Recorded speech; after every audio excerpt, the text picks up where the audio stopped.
지난번에 동일한 말씀으로 이 본문으로 귀한 선물을 주신 예수님이라는 제목으로 세 가지를 말씀을 드렸습니다. 부활하신 예수님이 자기 제자들에게, 오늘 우리까지 포함이 됩니다, 우리들에게 첫 번째로 준 것이 뭐라고 했나요? 평강, 평화. 예수님이 자기를 믿는 모든 성도들에게 평강을 주셔요. 피스, 평화를 주셔요.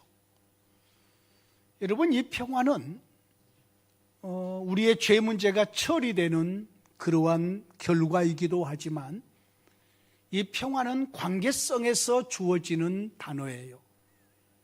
하나님과의 관계성 속에서 평화가 이루어진 거예요.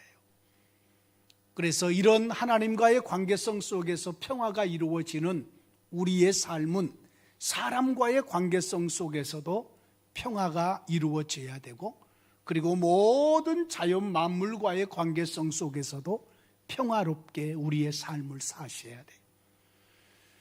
여러분, 예수님을 믿으면 그래서 맨 먼저 마음에 편안함이 찾아와요.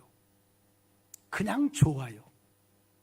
예수 믿음으로 인해서 주어지는 첫 번째 주어지는 선물이 우리의 마음의 평안함이에요. 평안함. 네. 거칠 것이 없잖아요. 하나님과의 관계에서 하나님을 아버지라고 부르잖아요. 우리의 모든 죄를 우리 아버지께서 다 용서해 주셨으니 이제는 하나님과 우리와의 관계가 그야말로 평화의 관계가 된 거죠. 그리고 다른 모든 사람과의 관계에서도 우리는 이 평화를 이루어 가야 돼요. 이 평화를. 두 번째 주는 것이 뭐였죠? 우리 주님께서 우리에게 주신 두 번째 주신 것. 여러분, 이것은 꼭 기억해 놓으셔야 돼요. 왜요? 우리에게 주신 선물이니까. 예수님이 우리에게 주신 선물이니까. 두 번째 주신 선물은 기쁨이라고 그랬어요. 기쁨.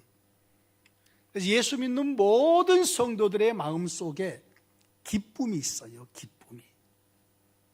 제 안에는 있는데 여러분 속에도 있죠? 아멘? 예. 기쁨이 있어요. 기쁨이.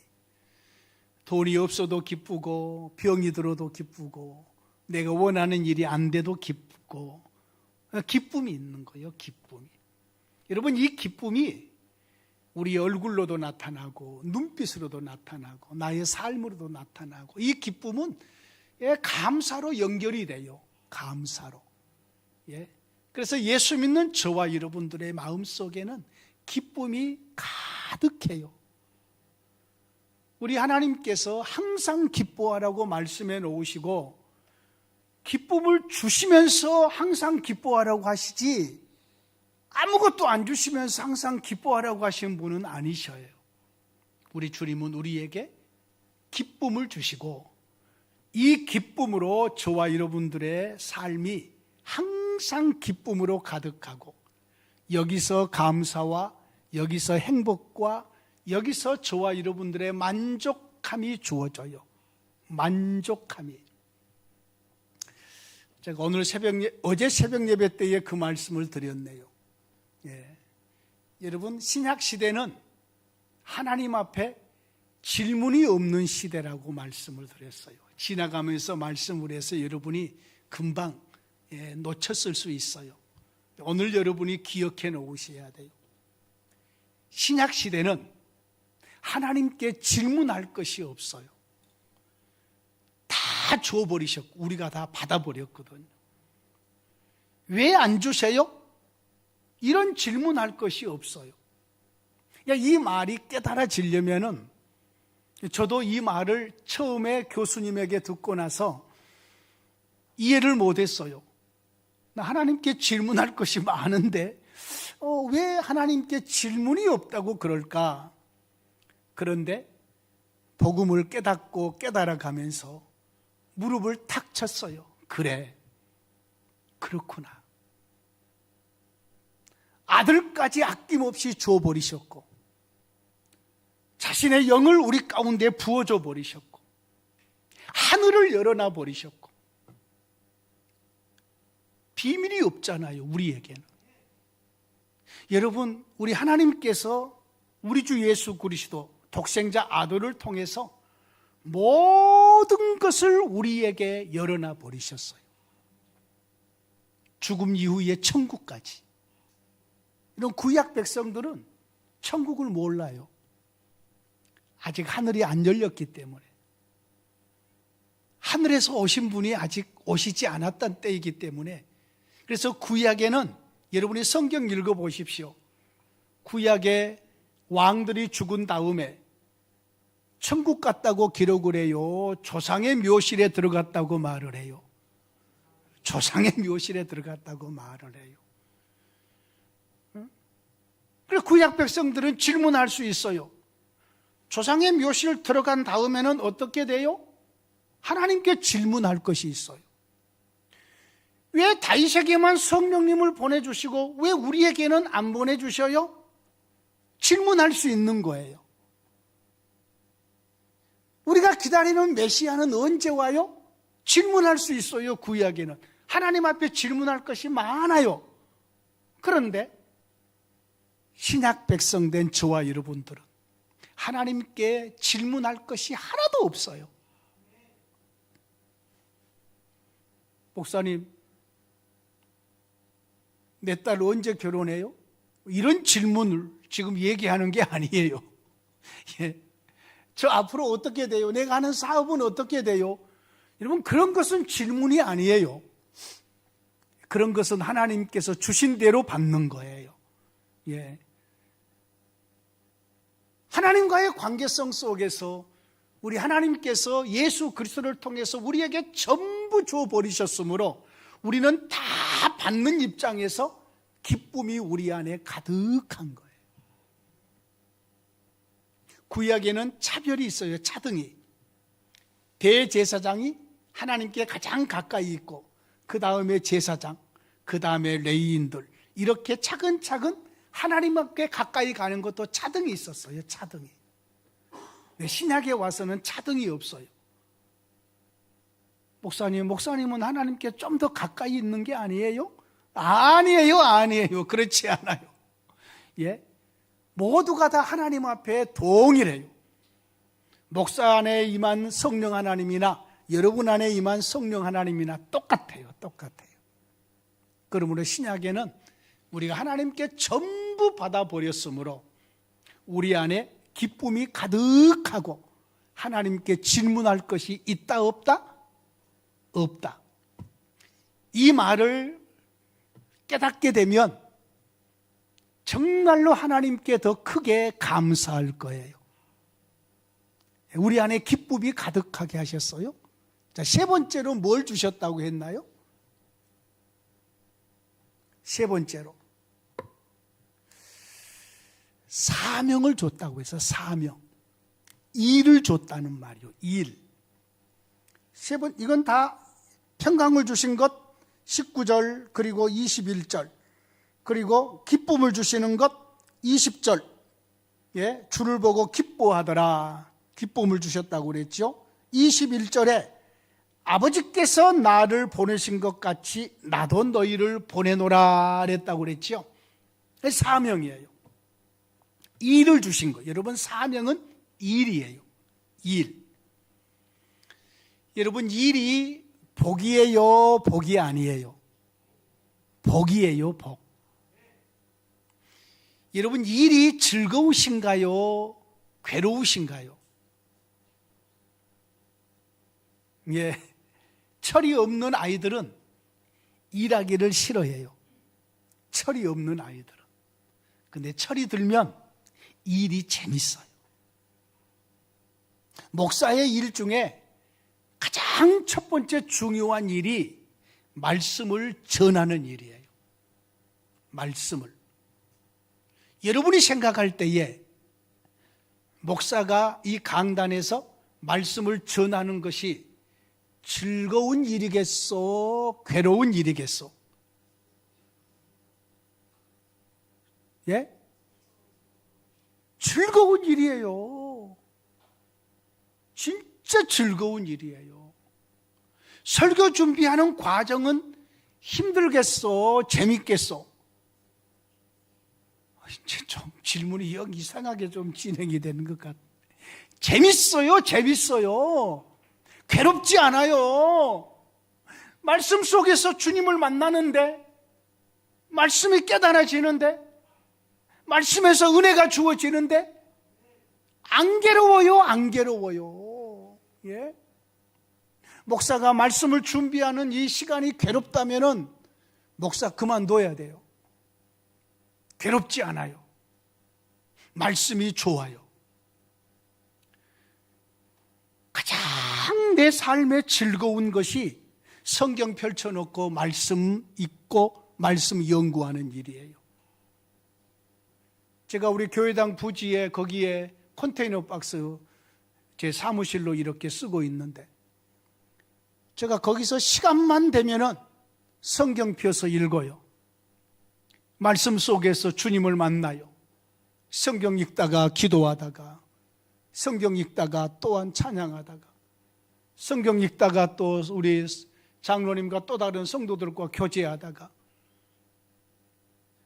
말씀을 준비하고 설교 준비하고 설교하는 이것이 목사의 기쁨이에요. 기쁨. 큰 기쁨이에요.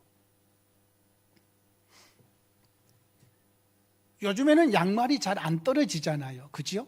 그리고 양말 떨어지면 버리잖아요. 저는 저녁에 잠을 잘 때에 양말을 신고 자요. 여러분, 이건 건강에 아주 좋습니다. 발목이 꼭 조이는 거 말고 헐렁헐렁한 두툼한 양말, 수면 양말을 팔아요.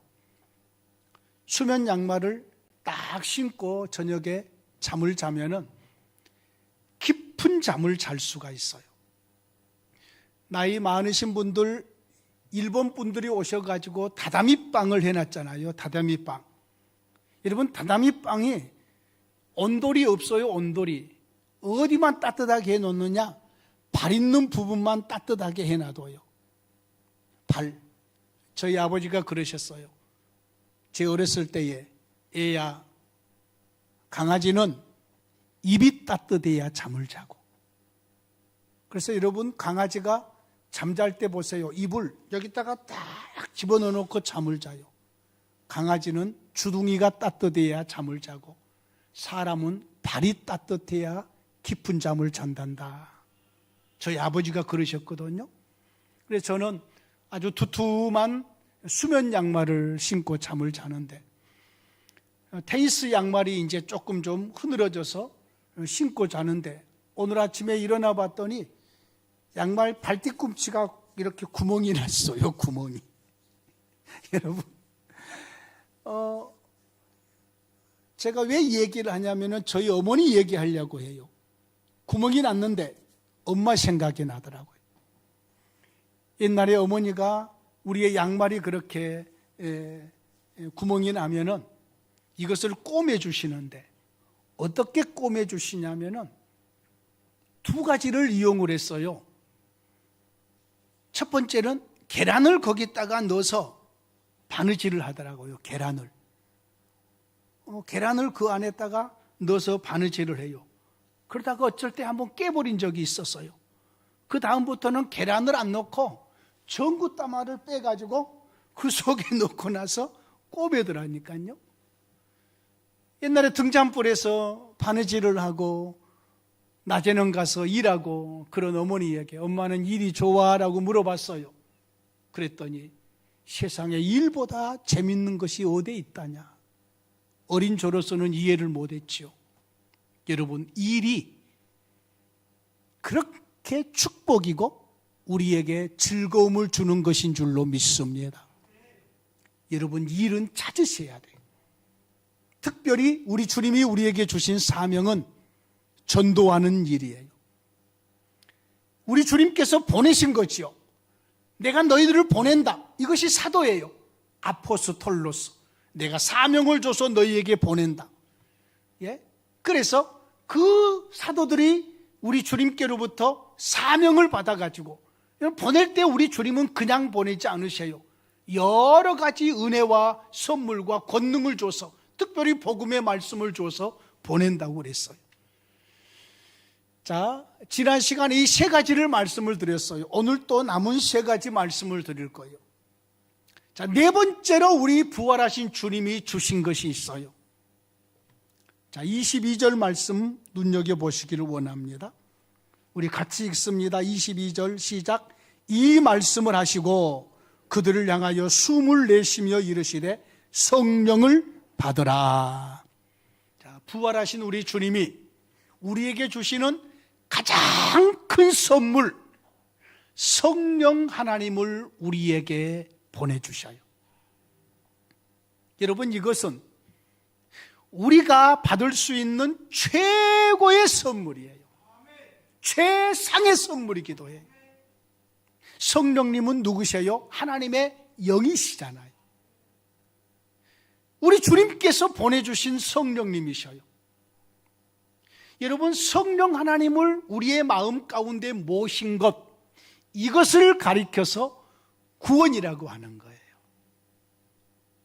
혹시 죽은 다음에 천국 들어가는 것을 구원이라고 생각하고 계신 분들이 계시다면 바꾸셔야 돼요. 예수님을 믿고 우리가 받은 구원이 뭐냐? 성령 하나님을 모시는 거예요. 이게 구원이에요. 성령 하나님을 모시고 살아가면 다음에 죽은 이후에 영광스러운 그의 나라까지 우리가 이끌림 되는 거예요. 그래서 지금 구원은 예수 믿는 지금 역사 속에서 하나님과 함께 동행하는 거예요. 하나님과 함께 동행하는 그 동행이 어떻게 동행이 되느냐? 성령으로 동행하는 거예요. 성령으로. 이것이 우리가 받은 구원이고 이것이 예수의 생명으로 사는 삶이에요. 영생을 얻었다, 생명을 얻었다 성경에 나와 있잖아요. 바로 이것이 성령 하나님을 우리가 모신 것을 의미해요. 성령 하나님이 우리 가운데 선물로 오셨어요. 마가의 다락방에 성령 하나님이 맨 먼저 임재하셨잖아요. 그때 오신 성령 하나님이 모든 교회에, 고린도 교회에, 로마 교회에, 에베소 교회에, 빌립보 교회에, 골로새 교회에, 모든 교회에 바로 성령 하나님께서 함께 하셔요. 우리 교회도 성령 하나님이 함께 하신 줄로 믿습니다. 성령 하나님이 함께 하심이 우리의 구원이라는 것을 기억하셔야 돼요. 예수님의 또 다른 이름이 임마누엘이었잖아요. 하나님이 우리와 함께 계신다, 이런 의미잖아요. 그럼 어떻게 함께 계셔요? 성령 하나님이 우리 가운데 임재하심으로. 그래서 우리의 몸이 성전이 된 거예요. 성령 하나님을 모시는 성전이 된 거예요. 자, 성령 하나님이 우리 가운데 선물로 주어짐이 저와 여러분들에게 주어지는 구원이라는 것을 꼭 기억하셔야 됩니다. 그러면 구원은 다음에 받는 것이 아니라 이미 예수님을 믿는 모든 성도들에게 성령 하나님이 임재하셨으므로 이미 구원이 우리에게 주어져 있는 것이에요. 우리 주님의 선물이요, 선물. 성령 하나님이 우리에게 주어지는 것은 예수님의 구속으로 임한 우리에게 주어지는 선물이란 말이에요. 선물. 또 한 가지 중요한 사실이에요.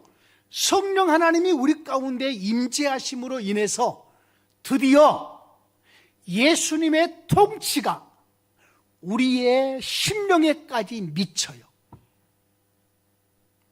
예수님이 하늘과 땅의 왕이 되셨어요? 믿습니까? 예수님이 하늘과 땅의 왕이 됐어요. 하나님 보좌 우편에 좌정하시면서 온 우주 만물의 왕이 되셨어요. 이제는 하늘과 땅의 왕이 되시고 왕들의 왕이 되셨으니 이제는 통치하셔야 되잖아요. 통치. 다스리셔야 되잖아요. 물론 그분이 온 역사를 주관하셔요. 그리고 각 나라를 그분의 손 안에 있어요. 전부 다 그분의 주권 속에 있어요. 그런데 그분의 통치가 구체적으로 어떻게 드러나느냐야. 예수님께서 트럼프에게, 러시아의 푸틴에게, 우리나라의 윤석열이에게 무슨 명령을 구체적으로 내리시나요? 내가 너희들의 주인이고 왕이다. 미국을 내 뜻대로 다스려라. 대한민국을 내 뜻대로 다스려라. 그런 음성이 들리나요? 그런 정갈이 오나요? 어떤 하나님의 사자가, 하나님의 어떤 심부름꾼이 트럼프에 가서 이것을 전하나요? 아니잖아요. 그럼 우리 주님의 통치가 구체적으로 어떻게 일어나요? 우리 가운데 임재하신 성령 하나님의, 우리 주님의 뜻을 우리에게 전달하셔요. 이게 주님의 통치가 우리의 개인의 삶에 구체적으로 시행되게 만드는 것이 성령 하나님이 우리 가운데 임재하심으로 가능해졌어요. 마치 이것과 같아요. 이거 비유가 잘 맞는지는 모르겠지만은, 우리는 전부 다 스마트폰을 가지고 있잖아요. 스마트폰이 없으면 지진이 딱 나타났을 때, 지진이 일어났을 때에 우리 스마트폰이 막 울리잖아요. 여러분 그런 적 있으시죠? 스마트폰이 그냥, 우리나라에 있는 스마트폰은 국가에서 전부 다 울려요. 울리고 나서는 거기에 문자가 떠요. 포항에서부터 30km 떨어지는 어느 지역에 4.0 지진이 일어났습니다. 이런 거 뜨잖아요. 모든 스마트폰이 한꺼번에 울려요. 자, 그러면 스마트폰을 가지고 있는 사람들은 그걸 보면서, 거기에 지진이 났구나. 거기에 내 친척이 있는데, 전화 한번 해봐야 되겠다. 그러면서 안단 말이에요. 스마트폰이 없으면 안 울리니까, 그러한 긴급 메시지가 안 울리니까 모르는 거지요. 그죠? 이와 같은 거예요. 우리 안에 성령 하나님께서 임재해 계시면 우리 주님께서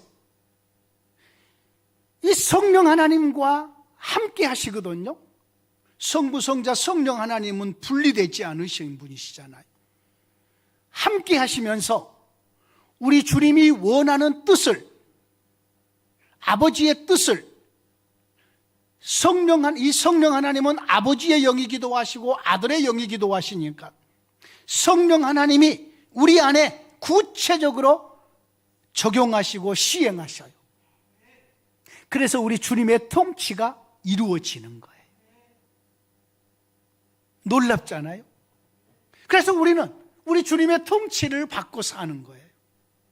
그 성령 하나님은 말씀을 통해서 우리에게 감동도 하시고, 말씀을 읽을 때에 깨닫게 하시고, 이 말씀이 애워놨던 말씀이, 암송했던 말씀이 생각나게 하시고, 그러면서 성령 하나님이 주님이 기록된 이 말씀을 통해서 우리를 다스리시고, 우리를 인도하시고, 우리를 때로는 절제시키시고, 때로는 감동하시고, 이러면서 우리 주님의 통치가 우리의 삶 속에 구체화되도록 하신단 말이에요.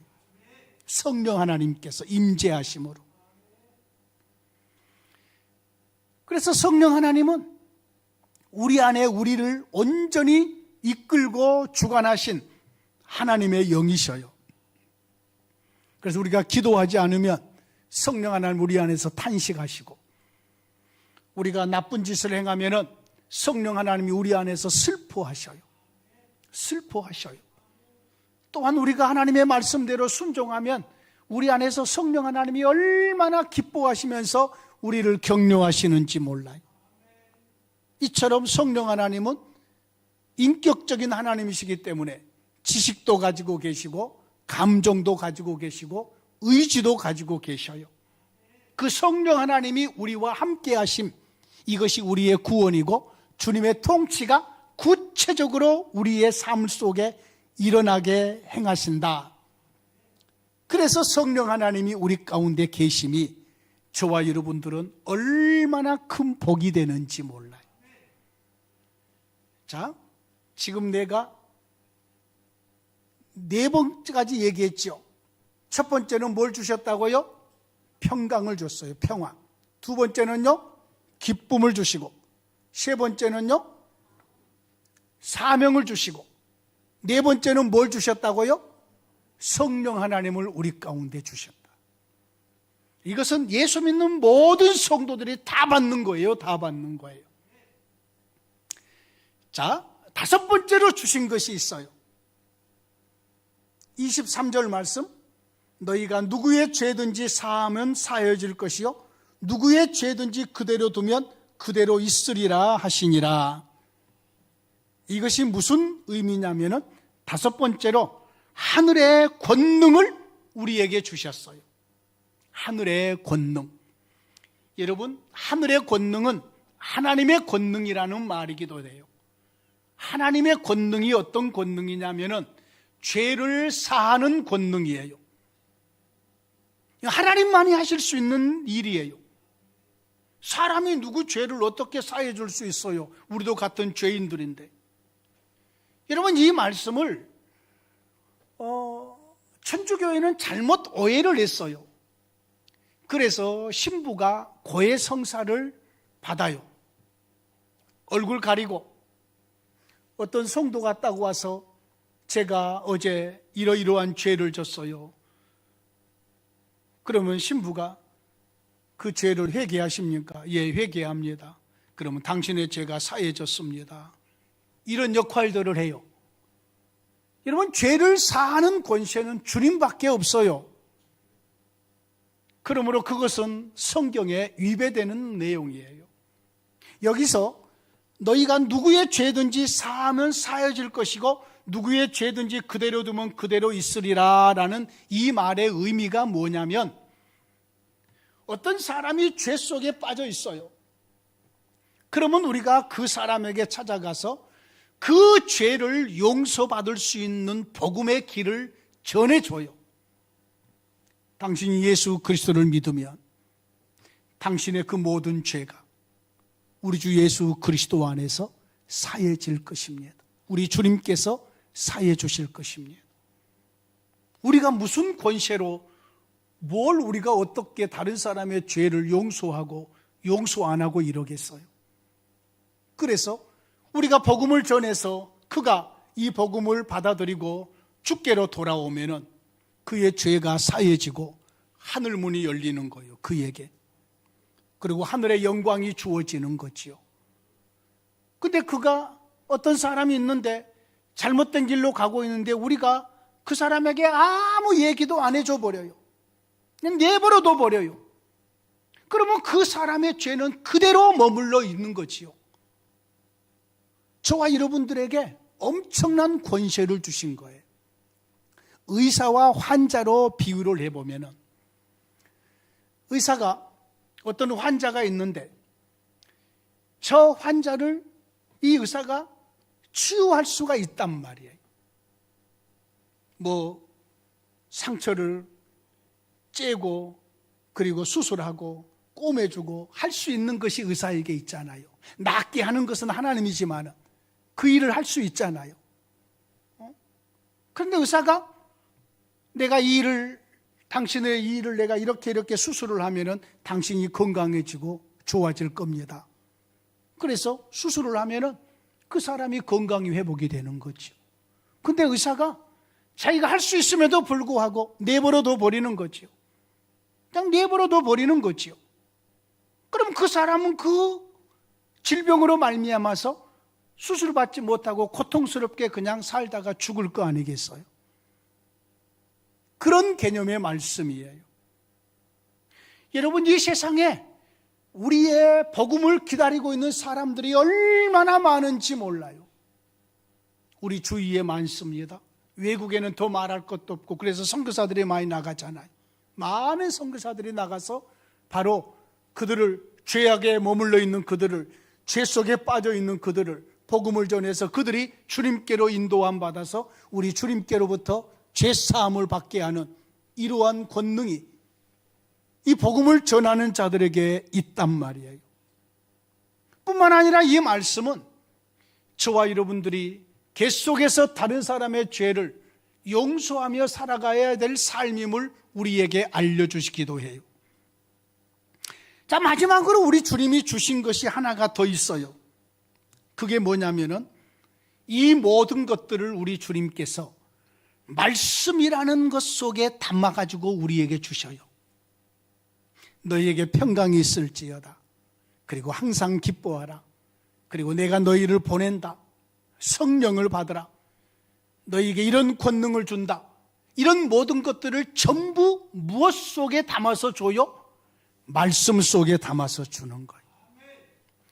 그래서 부활하신 우리 주님께서 신약에 저와 여러분들에게, 교회들에게 주시는 마지막 선물이 뭐냐면 말씀이에요. 말씀.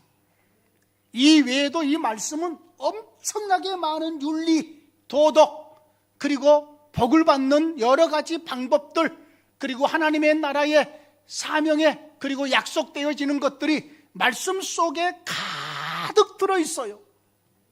말씀 속에. 여러분, 올해가 가기 전에 올해의 성경을 몇 독이나 하셨나요? 올해가 가기 전에 여러분 성경 1독을 한번 해보도록 결심하면 참 좋겠다 여겨집니다. 예? 아직 많이 남았잖아요. 여러분, 한 달이면 성경 한 30독도 할 수 있어요. 마음만 먹으면. 하루에 1독씩 해가면 되잖아요. 예. 예. 웃으신 분들은, 예, 우습다는 말이잖아요. 예. 할 수 있다는 말이잖아요. 여러분, 성경을 읽으시면 하나님이 여러분에게 복을 주셔요. 지혜를 주시고 명철을 주시고 그리고 꿈을 주시고 하나님의 은혜가 넘쳐나요. 성경을 읽으시면. 여러분, 하나님 만나고 싶잖아요. 우리 여러분, 하나님 안 만나고 싶어요? 저는 신학교 가기 전에 하나님 만나게 해달라고 얼마나 하나님 앞에 때를 쓰고 기도했는지 몰라요. 우리 때는 산에 가서 기도했어요. 산에 가서. 집회도 산에서 했어요. 예수님 시대처럼. 예? 산에서 그때 이옥식 전도사님이라고 여자 전도사님이 계시고 박종출 목사님, 그 두 분이 산에서 집회를 해요. 와, 300명 400명 산에서 모여요. 집에서 쌀 가져가고 또 조그마한 냄비 가져가고 밑반찬 가져가고 그리고 담요 하나 가져가고 비닐로 하나 가져가요. 산에서 먹고 자요. 그리고 찬송을 하면요, 2시간 3시간 춤을 추면서 산에서 찬송해요. 이옥식 전도사님 얼굴이 지금도 생생해요. 바위에 올라가서, 우리나라 말을 잘 못해요. 중국에서 많이 살으셔서 막 설교를 하셔요. 설교를 하다가 막 성령의 감동이 크게 오면은 방언으로 막 설교를 해요. 방언으로. 그러면 옆에 박종출 목사님이 방언에 설교한 것을 전부 통역해 줘요. 예? 그 안에 얼마나 성령에 충만하겠어. 거기에 모인 사람들이. 예? 그리고 모든 예배가 마쳐지면은 나무 뿌리 붙잡고 기도하는 거지요. 막 그냥, 예? 온 산이 그냥 울려 퍼지도록 기도하는 거지요. 그리고 저녁이 되면은 그 바위 밑에 그냥 담요 하나, 예? 뒤집어 쓰고 그리고 비닐로 이렇게 덮고 잠을 자요. 그리고 다음날 또 집회를 해요. 이렇게 했단 말이에요. 그러면서 그때의 기도 제목이 예수님 좀 만나고 싶습니다. 예수님, 기도 중에 예수님 좀 만나고 싶습니다. 막 그런 기도를 많이 했더랬어요. 그런데 말씀을 깨닫고 보니 예수님은 어디서 만나느냐? 말씀 속에서 만나는 거예요. 믿습니까? 여러분이 성경을 펼쳐서 말씀을 읽으면 하나님을 바로 만나는 거예요. 말씀 속에서 하나님을 만나는 거예요. 말씀 속에서 하나님의 뜻도 깨닫게 되고, 말씀 속에서 내 자신도 크게 보이고 세밀하게 보이고, 말씀 속에서 모든 것들이 전부 드러나요. 전부 드러나요. 나의 죄악들도 다 드러나고, 그리고 말씀을 읽어가다 보면은 하나님의 놀라운 역사들을 깨달아 알게 되는 것이죠. 그래서 자신감이 생겨요. 이 말씀이 그래요, 말씀이. 우리 주님께서 저와 여러분들에게 이 말씀을 주셨어요.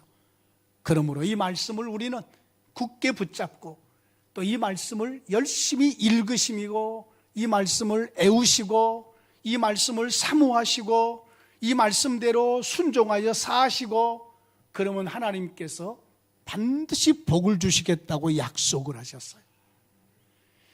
자, 이 6가지, 예수님을 믿는 모든 신약의 성도들에게 부활하신 우리 주님이 주시는 이 6가지 꼭 기억해 놓으셔야 돼요.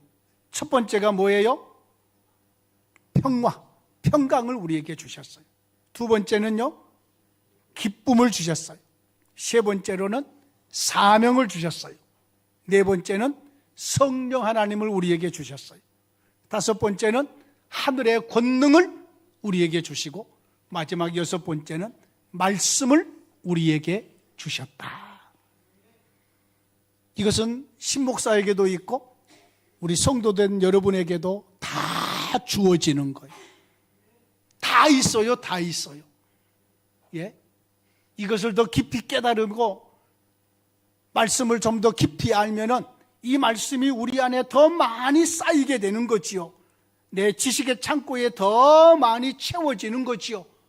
그러면 말씀의 능력과 말씀의 지혜가 더 크게 드러나지 않겠어요? 예? 우리 주의 성령 더 우리가 풍성하게 우리 안에서 성령 하나님과 교제하면은 성령의 역사와 성령의 권능이 더 크게 드러나지 않겠습니까? 여러분, 신약시대는 하나님께로부터 이 모든 것을 전부 받았기 때문에, 우리 주 예수 그리스도 안에서 전부 받았기 때문에 신약에는 하나님께 뭐가 없는 시대다? 질문이 없는 시대다. 다 받아버렸기 때문에, 풍성하게 받아버렸기 때문에 질문이 없는 시대라는 것을 아시고 하나님이 주신 이 모든 것으로 부요하고 영광스러운 믿음의 삶을 살아가시기를 진심으로 원합니다.